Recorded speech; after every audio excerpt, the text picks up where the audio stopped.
To MG9 news. మంత్రాలయంలో Guru Raghavendra project pump house ధ్వంసం.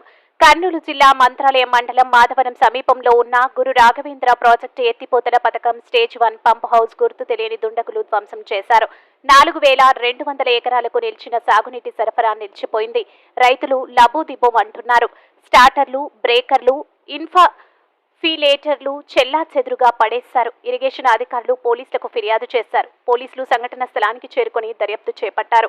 రాజకీయ కక్ష సాధింపు కారణంగా ఎవరైనా చేశారా లేక దొంగలు చేశారా అనే కోణంలో పోలీసులు దర్యాప్తు చేస్తున్నారు. MG9 న్యూస్ తో మంత్రాలయం ఇన్ఛార్జ్ తిమ్మారెడ్డి.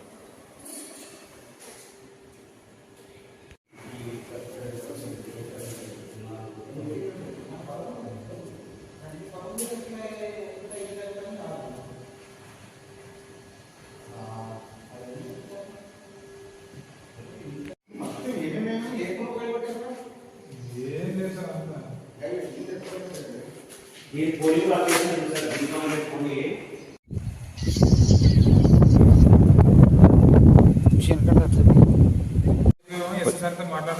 వచ్చిన రావులో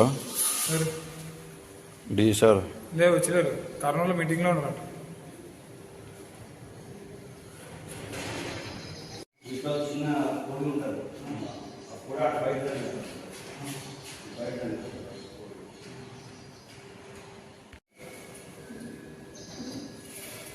ఇంకా అక్కడ బ్యాక్ సైడ్ మేము పోయలేము. ఇంకా అక్కడ ఏమేమి చేశారో తెలియదు. బ్యాక్ సైడ్ కూడా